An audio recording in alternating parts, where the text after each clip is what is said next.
When I was 15, I was sitting with my mom and my dad in a cafe in East Berlin. We visited a distant aunt in the then German Democratic Republic. The cafe was not nice. It smelled bad, the furnishing was ugly, and the atmosphere was everything but welcoming. It was even somehow freezing. I had constantly the impression that someone was watching and listening to us. A pale, middle aged man sitting in the corner with a great overview of the whole place. I literally felt this Stasi man breathing down my neck. But we just tried to have a nice chat. At that very moment, I just felt a glimpse what it must be to live under an authoritarian government that doesn't let you think and speak as you like.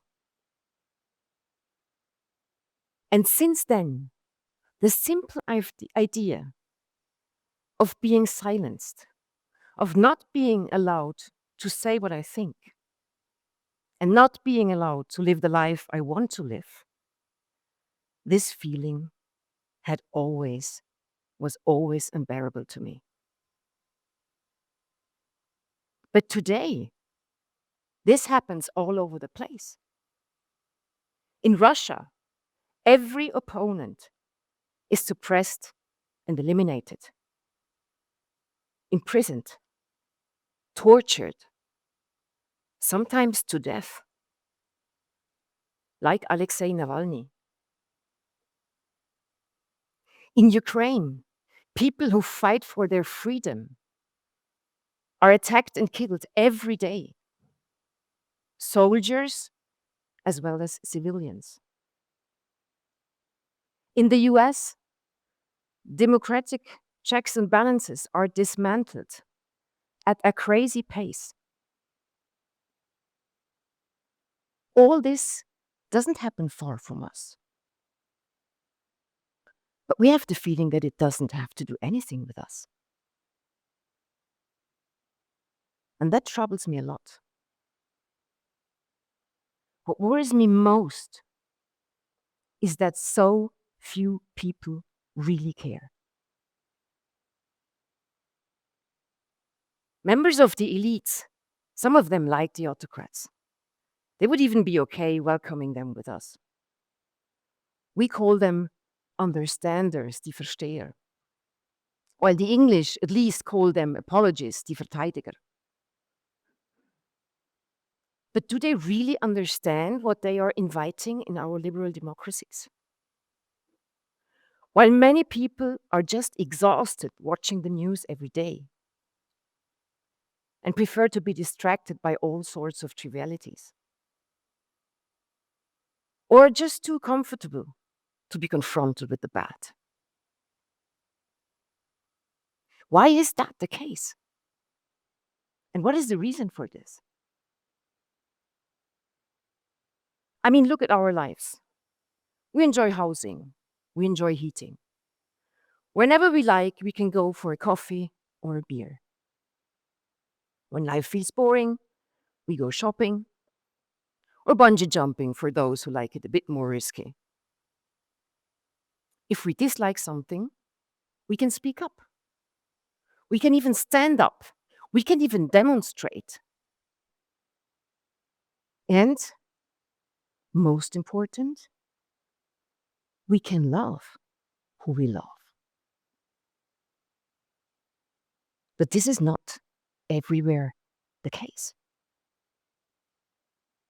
To the contrary, when we look around the world, we really were supposed to live in the age of freedom.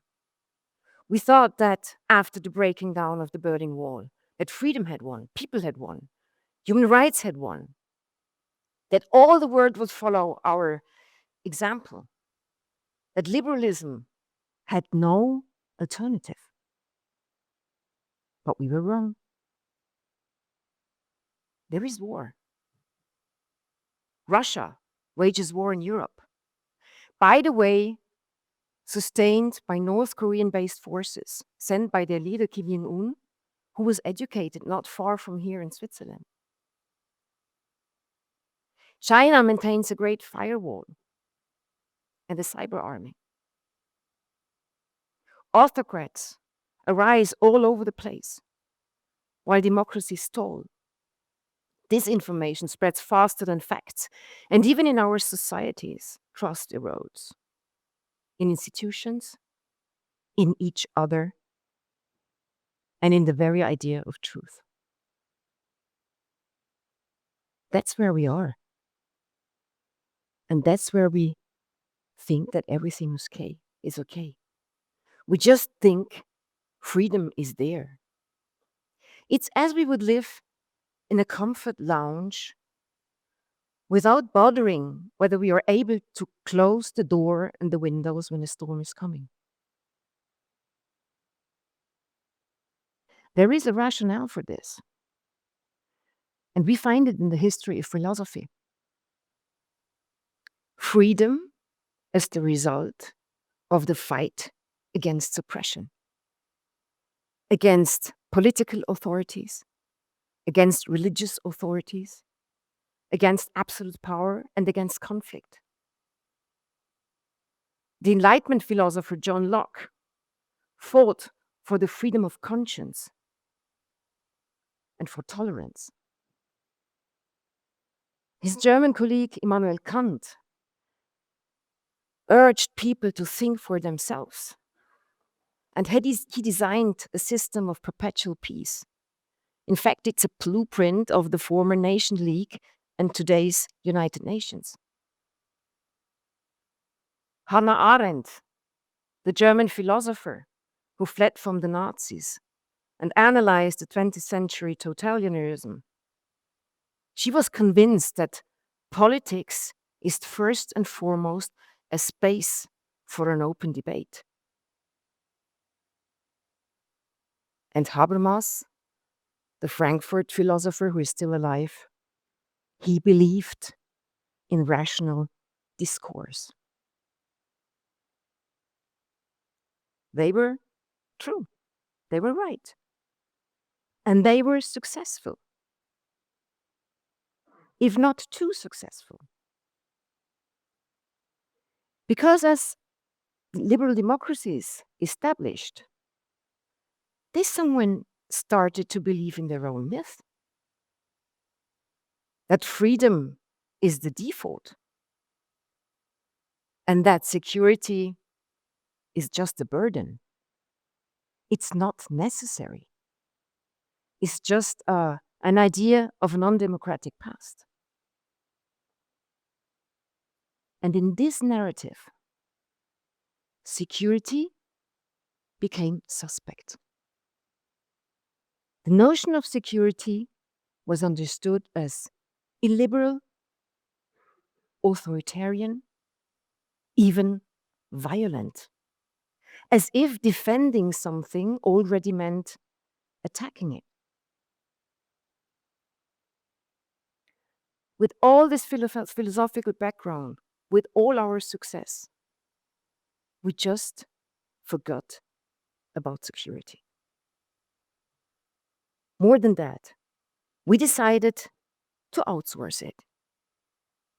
We depologized it and we delegated it to allies and to our neighbors. Until we woke up. 2004, in Madrid, in the commuter trains.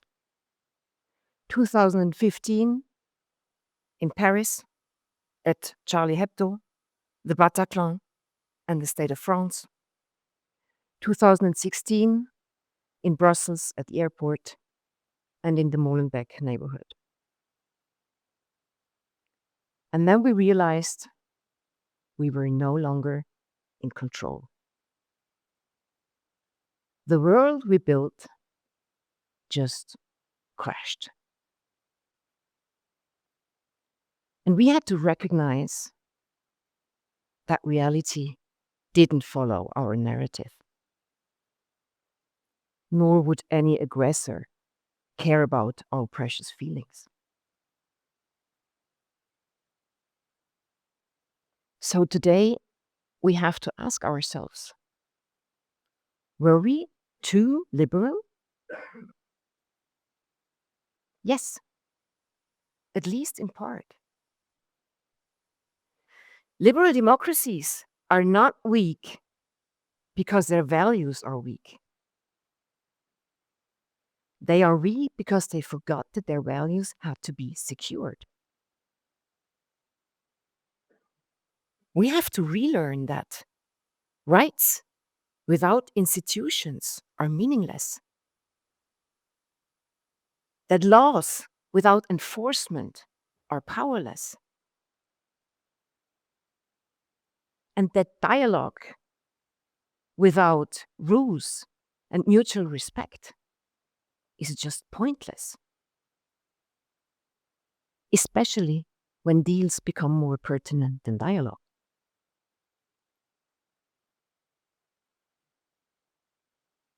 We have to recognize today that, of course, freedom is everything, but without security, it is nothing. So when we realize that, what do we do? Where do we go from here? No, we don't lead less freedom. That's not my point.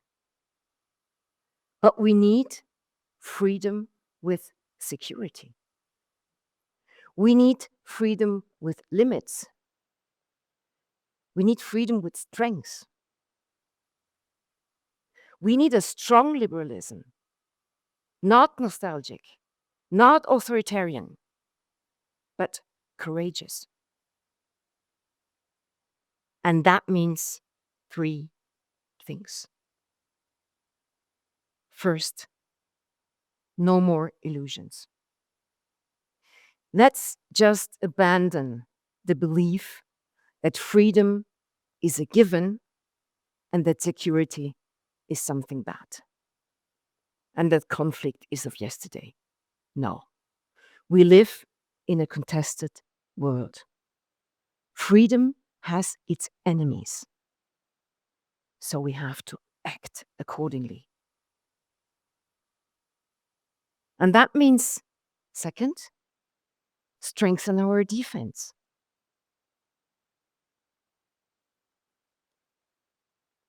We liberals really have to understand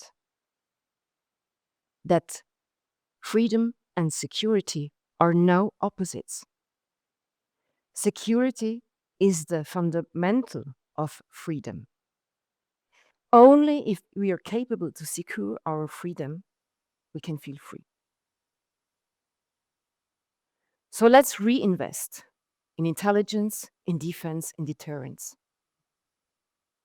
And let's do that not to wage war, but to prevent it.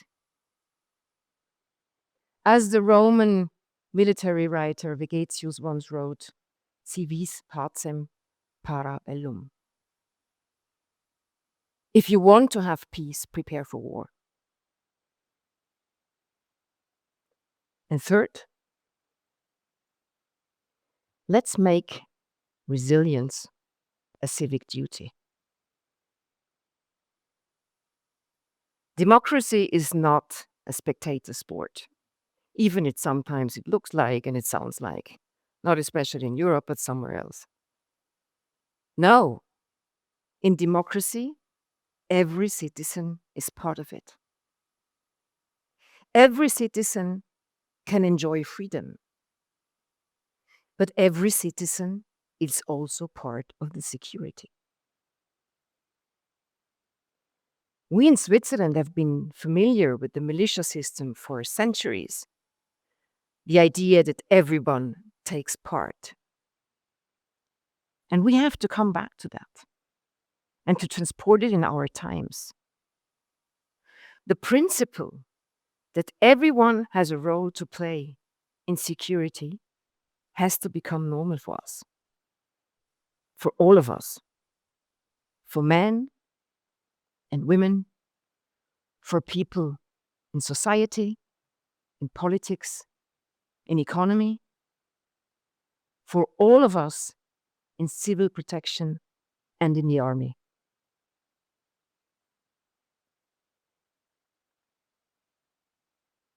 This is what we have to do.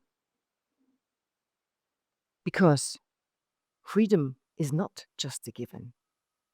And if we want to live free, we have to be able to defend it. Freedom is not a choice. Freedom is not a given. Freedom is a choice. It's a duty. We have to be ready to stand for freedom, not only in words, but also with our will and with a strategy. Because freedom is everything. But if you're not ready to defend it, freedom becomes nothing. And when I reflect on that nothing, I think back to this afternoon in the cafe in East Berlin. The German Democratic Republic has gone, but it's still there in Russia, in Belarus, in Georgia, and the autocrats want to spread it. They want to spread it into Europe and also into Switzerland.